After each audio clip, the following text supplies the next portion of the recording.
Folic, वेस्ट वेस्टीज iron folic. आपको नाम से ही समझ में आ रहा होगा, आयरन और फोलिक एसिड।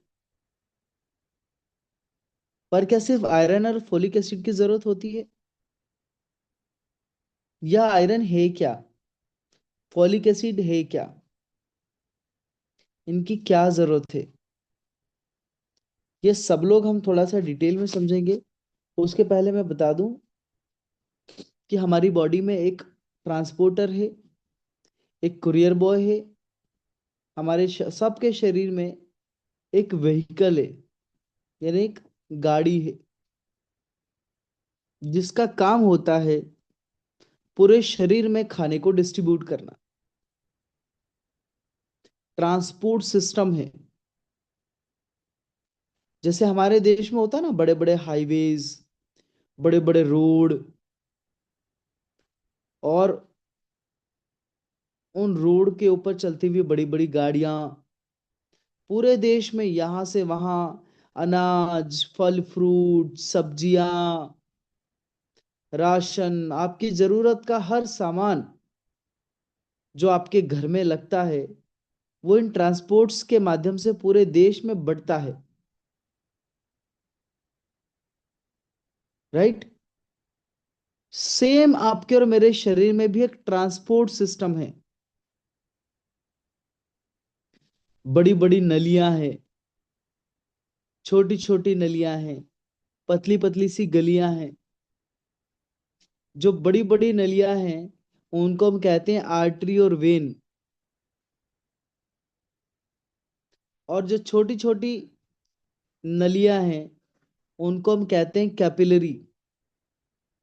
और उससे भी छोटी जो नलियां हैं, जो रास्ते हैं, गलियां हैं, उनको हम कहते हैं इंट्रासेल्युलर स्पेस, दो कोशिकाओं के बीच की जगह। और इन इंट्रासेल्युलर स्पेस के अंदर भी ब्लड बहता है।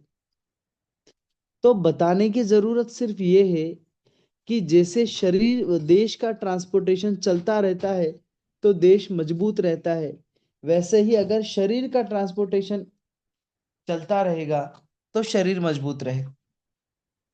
आपने देखा होगा जब कभी हड़ताल होती है, लोग धरने पर बैठ जाते हैं, ट्रक वाले, गाड़ी वाले, है ना। देश में चीजें महंगे होने लगती है, चीजों की बड़ी दिक्कत होने लगती है, जो चीज चाहिए वो मिलती नहीं क्योंकि वो पहुंच ही नहीं रही। ऐसे में बड़ा बवाल हो जाता है साहब देश में। कुछ कुछ देश तो ऐसे होते हैं जहां लोग भूखे मरने पर आ जाते हैं। और बॉस, वो हड़ताल कैसे खत्म हो, इसके लिए सरकार पागलों की तरह काम करती है। जो भी मांगे होती है सब मांगे मानती है,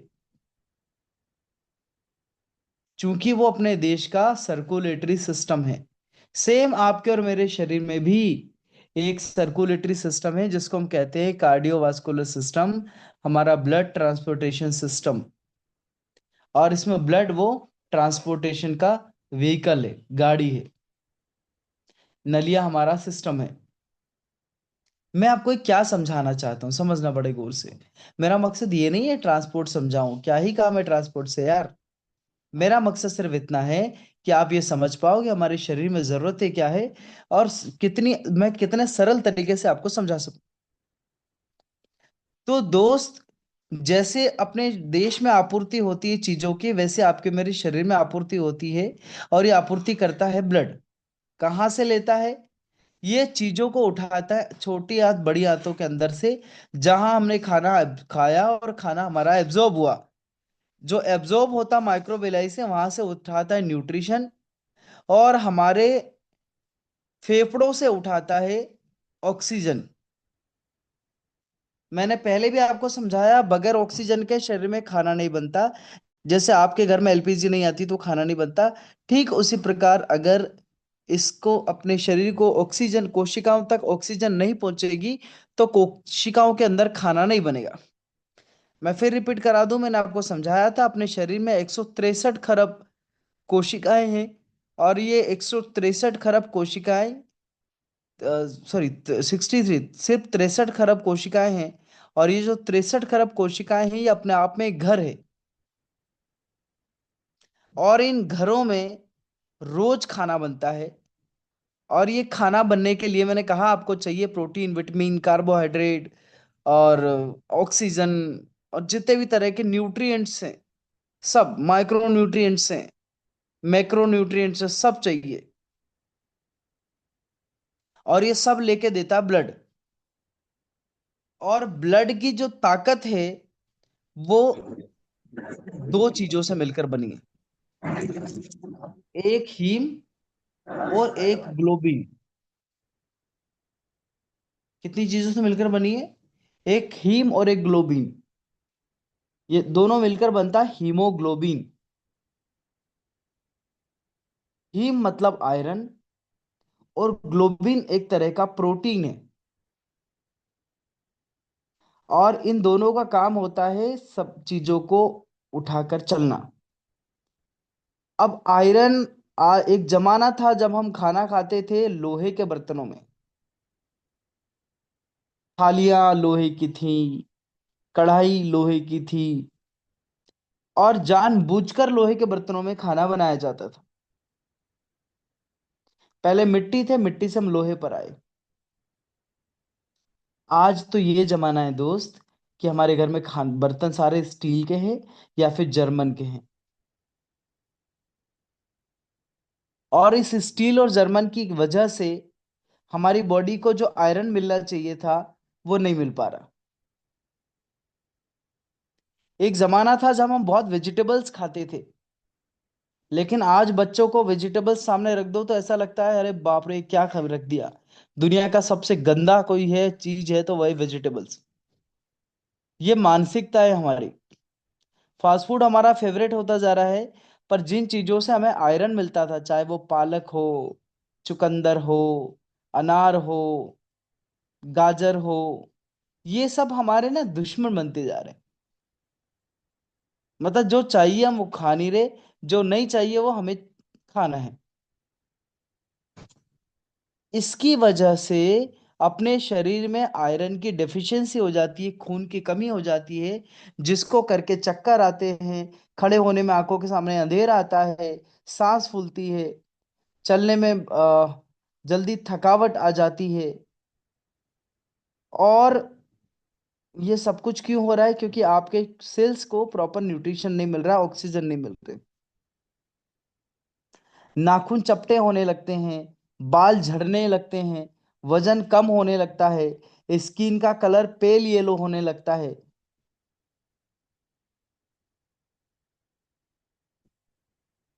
इवन देखने की क्षमता कम हो जाती है, सोचने की क्षमता कम हो जाती है, याददाश्त कम हो जाती है, सेंसिटिविटी बॉडी की कम हो जाती है, बॉडी की रिफ्लेक्स पावर कम हो जाती है। ओवरऑल आप ये समझना, जैसे एक भूखा आदमी 10 दिन से भूखा हो और उसका शरीर कैसा रिएक्ट करता है, ठीक उसी प्रकार एक एनीमिक आदमी जिसके शरीर में खून की कमी हो गई, खून की कमी इन द सेंस ऑफ खून के अंदर जो कंटेंट है उसकी कमी हो गई, हीम की कमी हो गई, आयरन की कमी हो गई, उसके साथ ये सब कुछ घटनाएं घटने लगती है।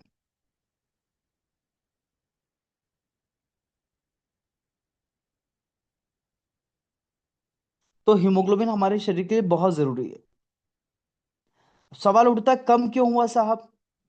कम किसी भी वजह से हो सकता है। 5 कारण है जिसकी वजह से हीमोग्लोबिन कम होता है। पहला, आयरन नहीं मिल पा रहा हो। दूसरा, अपने को B12 नहीं मिल पा रहा हो। तीसरा, विटामिन सी नहीं मिल पा रहा हो। चौथा, जिंक नहीं मिल पा रहा हो।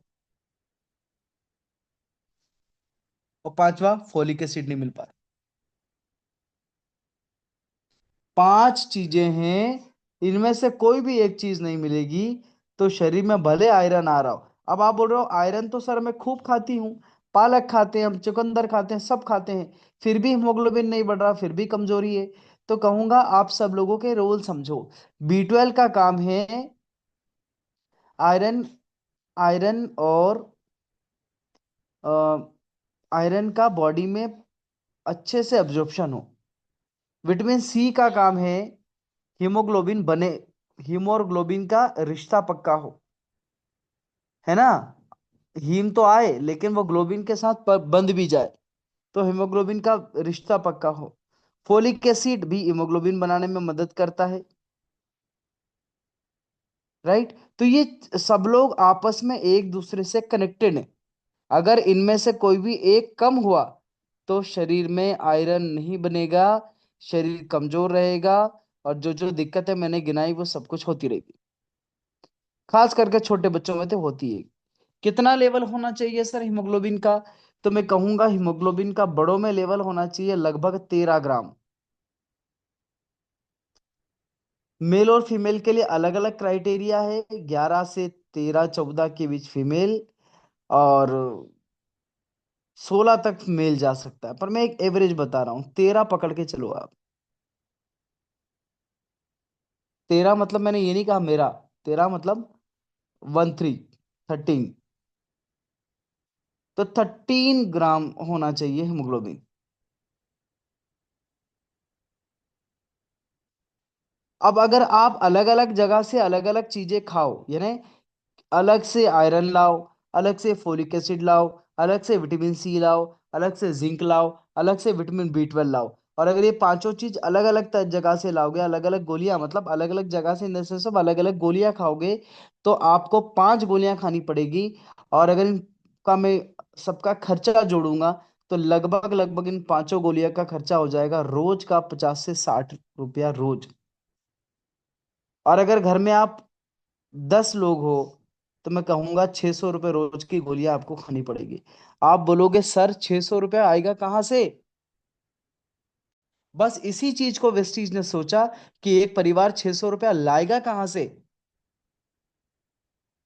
और उन्होंने इन सब चीजों को एक ही कैप्सूल के अंदर मिला दिया, और डिब्बी का नाम रखा आयरन फोलिक। और उस आयरन फोलिक की जो कॉस्ट रखी, वो रखी मात्र 250 260 रुपए के आसपास। यानी एक गोली कितने की पड़ेगी आपको? लगभग 3 4 रुपए की।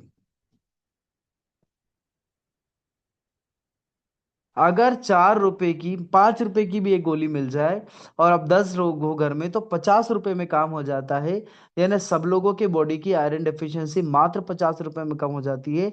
600 रुपया लगाने की जरूरत नहीं है।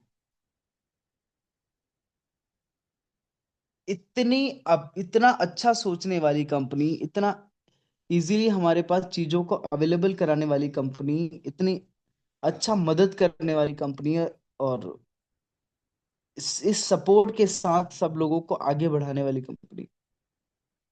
और जब वो इतना अच्छा हमारे सबके बारे में सोच रही है, तो हमें सब लोगों को भी उसके बारे में सोचना चाहिए, राइट।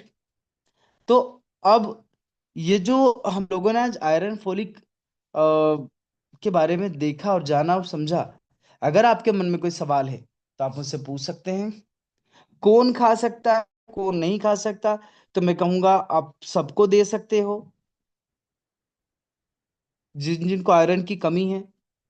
कौन नहीं खा सकता? जिसका डाइजेशन खराब है उसे ना दें, क्योंकि आयरन अगर खा रहे हैं वो, तो आयरन से कॉन्स्टिपेशन हो सकता है, पेट साफ नहीं होगा, है ना, इंडाइजेशन हो सकता है, आयरन से लूज मोशंस हो सकते हैं। कौन कौन खा सकता है? तो आप प्रेग्नेंट वुमन को भी दे सकते हो, एक 5 10 साल के बच्चे को भी को भी दे सकते हो। छोटा बच्चा है तो मैं कहूंगा उसको कैप्सूल खोल के दें।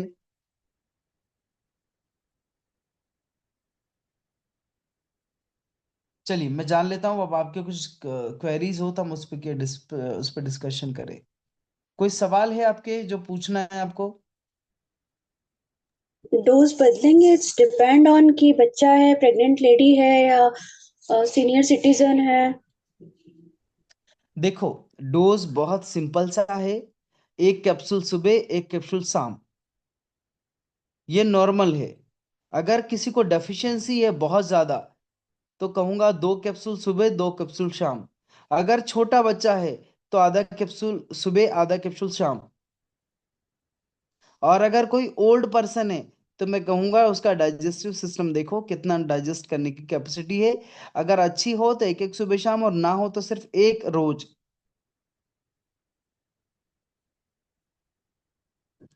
और अगर आप हेल्थ को मैनेज करने के लिए खा रहे हो तो मैं कहूंगा एक रेगुलर ले लो।